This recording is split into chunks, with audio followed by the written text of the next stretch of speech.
crisis worse. Talking about Venezuela once again. To make important things. They removed the 1,000 called monetary awareness.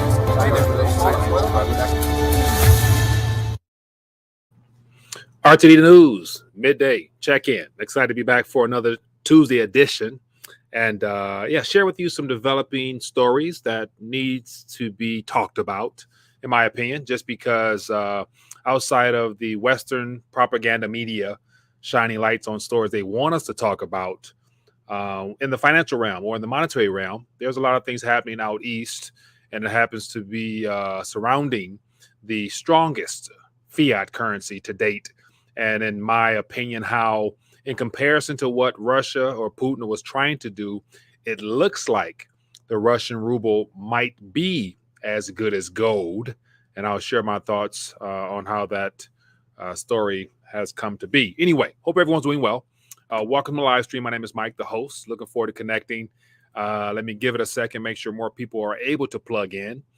And if you are here, definitely hit that thumbs up button, show your support for the channel. Hopefully that helps as far as letting people know what's going on this side of the channel here. Then also, if you're new to the channel or happen to come across this, hit that subscribe button and click that bell notification so you'll be notified when we go live. These are just some quick check-ins, shining light on recent stories that caught my attention in the headlines, and bring it to you and let you guys chew on it and do what you must with it. But like what better way to, I guess, get this kicked off other than talking about the differences in this currency reset as it's unfolding, as we watch some currencies can go completely belly up while another currency seems to only strengthen. And it all has to do with what's behind them, who's behind them, and how it's perceived in the marketplace as far as utility's sake. And so we have, let me just jump right into it for those that are joining us. Welcome. Let me start off, as always, if I may, let me actually start off with some good news for the day. I like to do that to make sure to kick this thing off right by letting people know that everything that we come across doesn't have to be unfortunate news or bad news. There is good news out there, but you have to go get it for yourself or post it for yourself. And so I want to start off with just a little bit of something I put out here this morning that I wanted to bring to your attention. Give me 1 second here. But it says, this is from Psalms 103, verse 19, and it says, his kingdom rules over all. And it's a nice little segue before this end closing statement here. But it has to do with the Lord establishes his throne in heaven and his kingdom rules over all.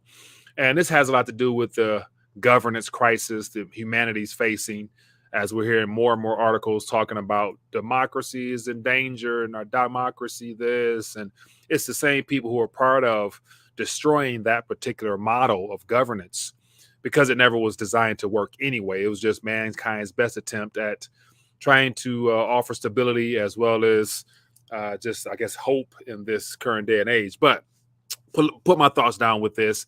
It says, man's best attempt to govern always fail. Absolute power always corrupts man's best intentions. There will only be one model of governance that prevails, and that's referring to the kingdom of God. So I said, rise and grind for the king this Tuesday. So just something to chew on there. You know, no matter what the left or right, the Democrats, Republicans, no matter what they try to do, it will all fail because it's coming from the same people who caused the problems initially. So you can't solve problems from the same wavelength of thought. You have to go well beyond that. And it's not within man apart from being reconnected with their creator. And that happens to be through Jesus Christ. And so just something to consider when you hear more about the political chaos unfolding around the world is due to not having true leadership or governance. All right, so let's jump right in. I want to talk about first fiat currencies. We're witnessing them all crumble. It's a part of the game. Central banking is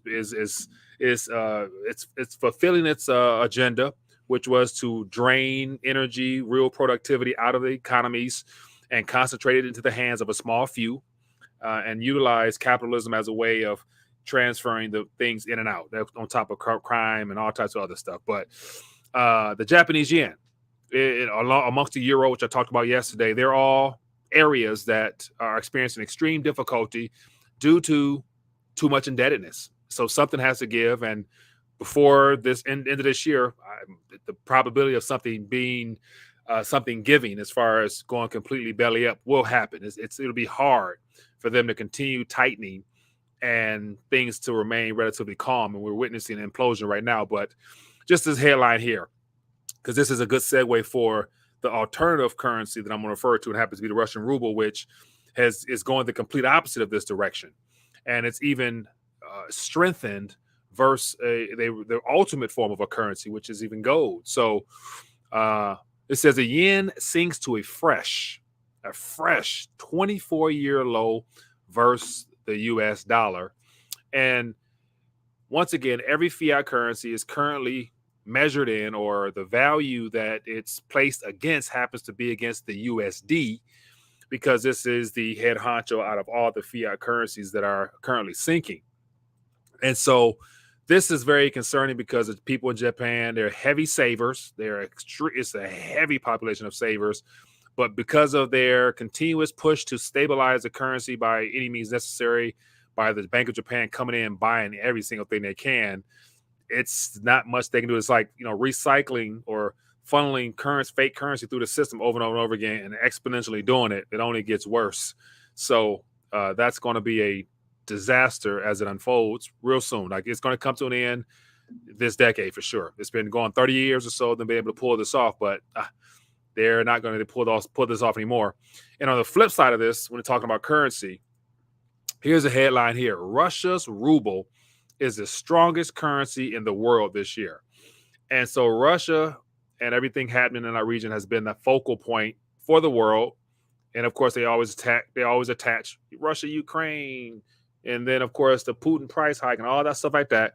But let's get down to the truth of what's really happening and why the Russian ruble has become the strongest currency in the world this year. And so you have the extreme opposites. You have the Japanese yen, which is the worst performing currency probably this year compared to the Russian ruble. There are some key distinctions that make them two fiat currencies, and the policies behind them completely night and day. And I think it's a lot we can learn from this. And so on the one end, we got the yen, which is solely debt-based, nothing of substance holding it together other than failed monetary and fiscal policy, 100%.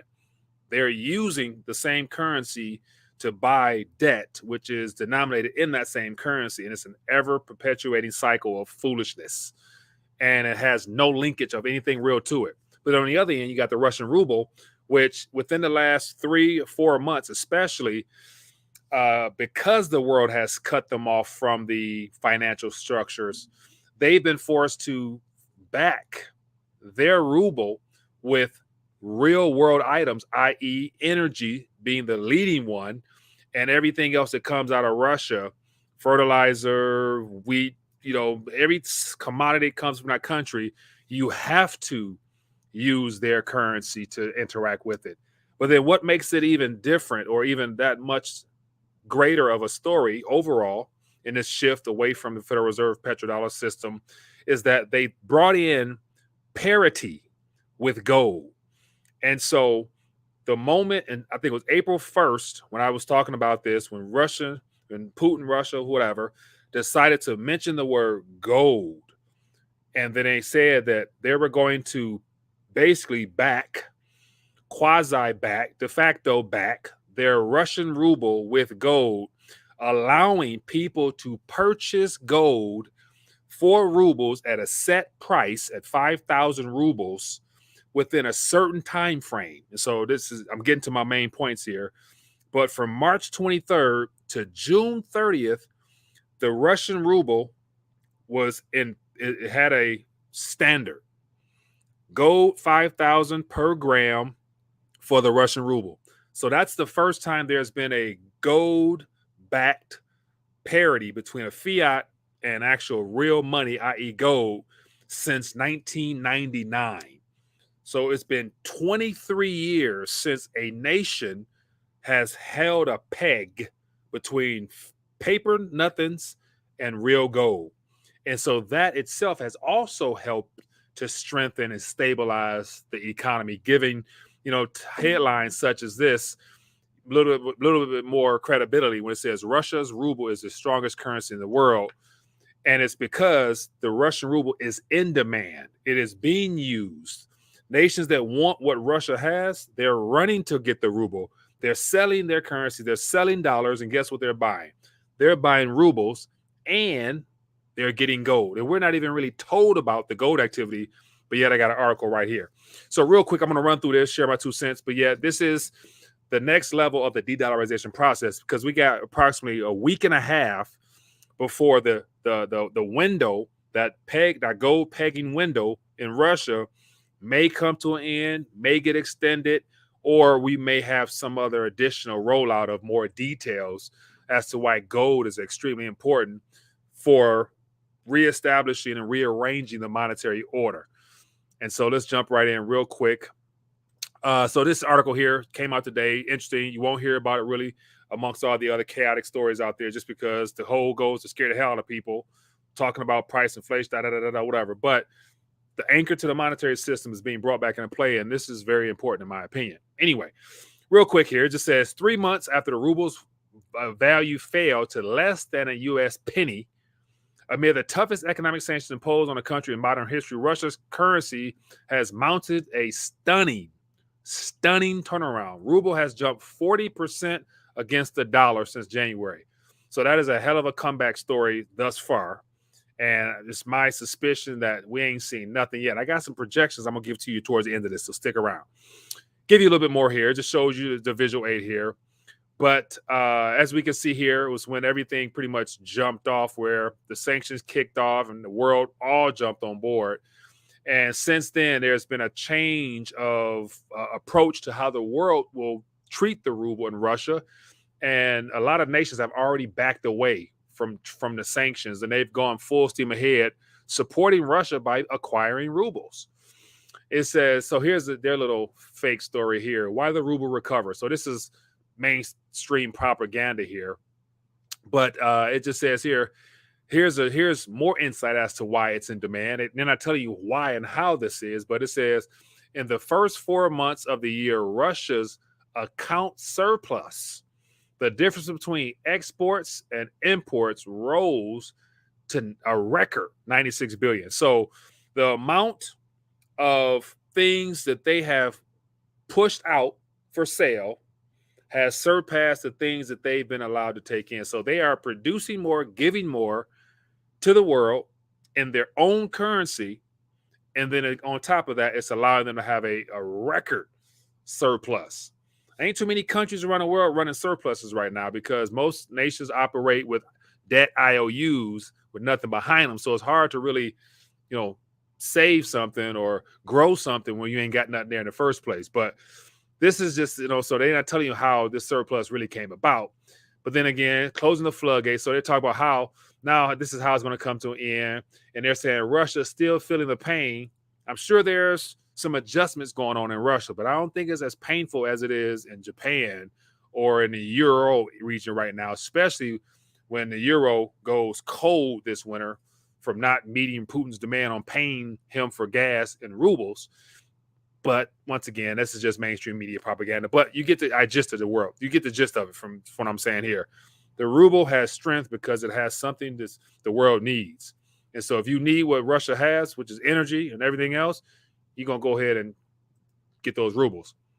So here's just another sum here. It says ruble soars to a 7-year high, prompting debate over targeting rate. So now the ruble has strengthened enough to where now the concern within Russia is like, okay, we need to now start stabilizing this thing because too strong of a currency in an economy such as Russia, which is fiat debt based as well, minus large amounts of external debt, but yet they need to figure out how to balance this thing because they can't have the ruble continue to strengthen because it'll hurt how the economy operates within their own bounds. So now the talk is, so the ruble surged to 7-year high, extending a rally that Russia wants to curb and sparking a debate in Moscow on whether the central bank should target an optimal exchange rate. So as of now, because of ruble, so the currency jumped as much as 1.76% to 55.4 versus the dollar.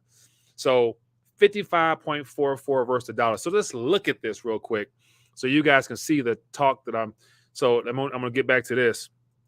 So let me put this on the screen here so you guys can see, just because math don't lie, the numbers don't lie. So over the last year, let's invert this. So here was the Russian ruble to the US dollar. And then, of course, it fell off the cliff when the whole little war debacle started and whatever. But then since then, Putin implemented, the backing with, energy, pay us in energy, then the gold. And so here we are now. And this is the strength that they're talking about, where the ruble has strengthened significantly against the US dollar.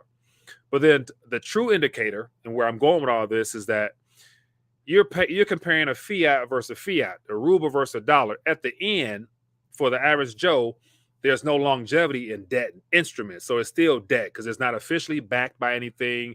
It's not an official statement that the public can go to the bank and take their fiat notes and redeem them for anything. So it's still a debt fiat currency. But just for international trade's sake, the Russian ruble is proving to be as good as gold. And I'm about to show you that with this example right here. So if I take out USD, because USD is the fiat debt measuring stick around the world, but if I switch this out and put gold in there, now we see a much different equation. So if you compare the ruble, the fiat debt ruble, versus the historical measuring stick, which is gold, we'll get a much different story. So gold priced in rubles has been on the decline. It has been on the decline. And so let me zoom in here. So the ruble has, as you guys can see here, it was relatively stable. It took a little dip, but the ruble has strengthened against gold, meaning that for what Putin is attempting to do, or what he's trying to do, the ruble has served its purpose in helping to get them out of that hole that the world's trying to put them in, as far as isolating them from the world, even though they're losing a couple $1 million parked in banks that they're not going to ever get again. But yet, because gold is a part of their strategy, the ruble, because it's in demand for international trade now, it's a quasi-reserve currency next to the USD if you want Russian goods. And so it has strengthened versus gold, meaning that when it comes to the exchange of international interactions with other nations, if you wanted to do gold, you'll probably be better off buying gold and then using it to trade within Russia, because you'll get a discount, is what my point is. And so as the Russian ruble strengthens, it will create some interesting dynamics, because they're going to have to figure out how to contain this, because they're bringing gold back into the equation. At the same time, they are going to have difficulties keeping a strengthening debt note fully functional within their own country, while gold not leaving the country, because it is at a discount in comparison to the Russian ruble. So my prediction moving forward will be that by June 30th, so let me get to another article here. By June 30th, so here's another article here from earlier on. And this was right when everything jumped off. This was back in April. It says, Russia's ruble gold standard unlikely to last. And so it just gives more details as to the whole peg and things of that nature. So as of now, it comes to an end. This quasi gold parity peg that they've set for 5,000 per gram is set to end, according to information provided here, June 30th, which is a week and a half from now. And so because it's accomplished what they've wanted, it returned the ruble back to strength, and the world is now required to use rubles. Now we'll see how long it lasts and whatever comes from that. But as I was saying before, in this whole de-dollarization process, I'm anticipating some type of event, some type of announcement, some type of other nation to follow suit. Also, de facto pegging their currency with some type of gold measurement. And so if gold, according to the way the East will position it, is the ultimate standard, the best way to slowly but surely progress back onto it is to take your currency, set that gram measurement to a certain amount of notes, and then that will automatically strengthen your currency because you've automatically linked it to something real that the world recognizes. And then to take it to that next level, you then require nations to do business in your currency, which is also something it can either use the gold or they can use the fiat version of it for your energy or real world goods.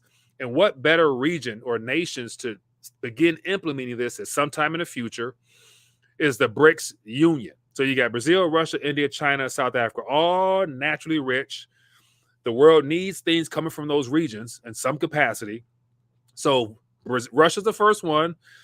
It's good to say if this whole China-Taiwan situation jumps off, the U.S. is going to sanction China. China's going to, do something drastic. They're going to say, they're going to freeze those remaining 1 point something trillion worth of treasuries that China has. China's going to retaliate. They're going to announce the digital Chinese yuan backed by gold, pegged to gold. That'd be the second nation. Then the next nation comes after that. So it's like, bam. So you have 5 nations or so all using gold parity with their fiat currencies amongst themselves. Then the next level would be a unified currency / weighting of gold with all those other commodities. So each country going to have to bring some form of a basket of currency to the table. And at the center of all that would be gold and oil, wheat, and whatever your particular country is known for is what you can bring to the table. And then we'll peg it and give it some type of measurement to equate to a total measurement and give it the BRICS, basket of currencies or whatever it might be. But this is how the things will unfold, in my opinion. And Russia is the first one because of this alleged event happening in Ukraine and Russia. But yet when you have actors going over there celebrating and loving to meet Zelensky, it just lets you know how much of all this is really staged. But anyway, to keep it moving, just to show you how nations aren't really paying attention to these sanctions anymore, we have some interesting information here. Switzerland, which happens to be the gold mecca for being able to refine gold and cast it into whatever bars needed, yada, yada. And on top of that, they have the biggest storage facilities in the world. They're just, everybody know what Switzerland is about. And so it says Switzerland imports Russian gold for the first time since the war. And so once again, any country that does business with Russia is supposed to be under, scrutiny because of the sanctions, and you'd be under the naughty list. But obviously Switzerland don't mind doing business.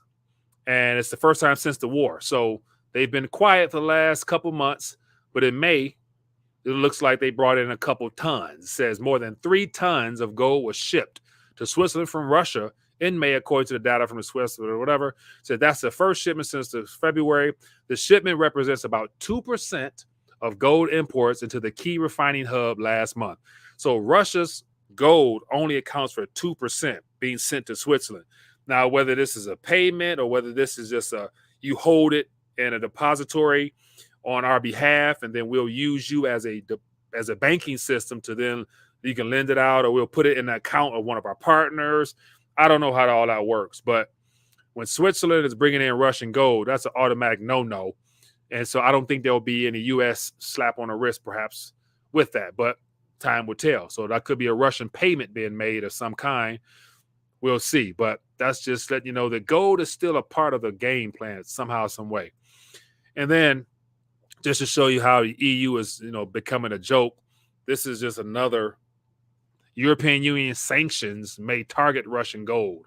So clearly they are also threatened by Russia transacting in gold outside of just the typical financial payment railways that they are a part of. So nothing will come from it. The EU, they're going to be mighty cold this winter unless they get their act together. But this is all a part of their plan to destabilize humanity. And then on another note here, it's no coincidence that the U.S. sanctions Nicaraguan gold mining firm over ties with Russia. So you got Nicaragua, gold, Russia. So for those that think that gold is a barbarous relic, it's not going to be a part of anything. I just find it hard to believe that all these nations would be so heavily invested in continuing to acquire and use gold if it wasn't going to be a part of something. So this is just what I wanted to touch on, show you the distinctions between a dying yen and how gold is a part of Russia's game plan, and how, due to the Russian ruble strengthening in comparison to other assets, it has even strengthened against gold, therefore making it a good as gold comparative type of asset for now, just in an international scene. It doesn't do the depositors much, but perhaps because the price of gold has been going down, let me bring this back up real quick. Because the price of gold has been going down within Russia. So because the price of gold has been going down within Russia, it might be possible for the Russian citizens to go out and buy at a much cheaper rate now. So as of now, as of today, it'll cost you 99,000 rubles for an ounce of gold, which is a lot better than it was at 102 a couple or earlier today. So, and then we go back a month from now, it was 117 rubles for an ounce earlier this month. So as you can see, it takes less paper to get you an ounce of gold in Russia. And so imagine having rushed out when everything jumped off and you was panicking and scared, and you spent 270,000 rubles for an ounce of gold, and then Putin changed the name of the game, demanding rubles, and everything else from that moment happened to where the ruble strengthened against gold. So how low can gold go in ruble terms? We're going to find out. But for people in Russia, this would be a great time, in my opinion, to take some of those fiat notes if you can and redeem them while your fiat is strengthening against the true international standard. So, but yet, here's the thing, like, that's happening in Russia. You're not going to hear about that angle from nowhere on mainstream news.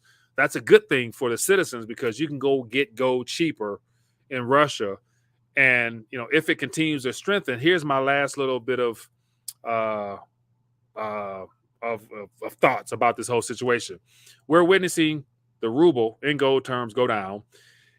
If it keeps going down, it's going to hurt the Russian economy, but there'll be some adjustments. But yet I'm sure the people won't mind, actually being able to gain more purchasing power in gold and silver terms, of course, as this transition takes place. Because on the other side of this, when everything else around them comes crashing down, the dollar is no longer wanted or needed in the country, yada, yada, whatever. If they got gold and silver, they'll be doing a lot better because it'll have absorbed all the global monetary liquidity put out there, in a sense. But then here's how this might transition to our next, BRICS basket, as I mentioned a moment ago. If the gold keeps depreciating versus fiat terms, they're gonna have to put a cap at some point. And then that's when then the international announcement comes out. They try to give a standard, set it at a certain price within the country and internationally. Then it's going to be like another nation needing to jump on. China's going to jump on, Russia's going to jump on. So there's not a run on Russian gold because it's so cheap in comparison to the Russian currency. But my point is, pretty soon, within the next year or so, or well before then, there's going to be some type of announcement made by multiple nations in reference to some gold peg with a basket weight and everything like that. And this, in my opinion, is going to be outside of the whole SDR, the Western-led IMF, UN type of propaganda crap. So long story short, gold is going to be a part of the equation. At what price, who knows, because there's so much paper created in different countries. So there's 193 countries. There's 193 currencies right now in existence. They're all heading to zero. And if you measure an ounce of gold in all the amounts of currencies, digital and paper, being put out by all the pesos, the Kong, the Dong, the Krona, peso, this, all of them, take all that piece of paper, it's going to be racing for real things. There will be no way of putting a price on an ounce of gold or silver. It's like, how do you price it when, it's just, you won't be able to fully understand or know how much digital fiat debt has been put out there. That's just what we know about. You know what I'm saying? There's so much more out there as far as that 21 missing trillion. I'm sure it's well more than 21 missing trillion at this current moment. But anyway, that's enough of my little rant. But I wanted to share my 2 cents as to how the Russian ruble at this current moment is strengthening significantly against the dollar and against gold. And that's good for the people who can get out the fiat and get into gold. And so there's a lot we can learn from this is the fact that gold still has utility. It still has use case for silver as well. It's called acting as a sponge. It absorbs things. It sits there, doesn't do nothing, doesn't return nothing. And money just parked, don't supposed to do nothing, just sit there.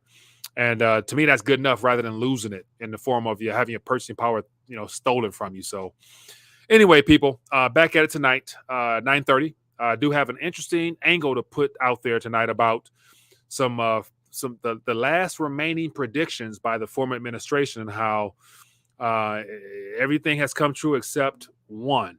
And this one will be a game changer. So if you guys want to hear more about that, tune in tonight, 9:30 Eastern Standard. And we can, talk about that then. And, it's going to be interesting, man. Anyway, be blessed, be safe. Back at it again later today. Hit the subscribe button, hit the bell notification. If you found any value with this, take this, share this with your family and friends, put it on your social media accounts. It helps more people find out about RTD as well as help educate people because you got to tell somebody. All right, people. Peace.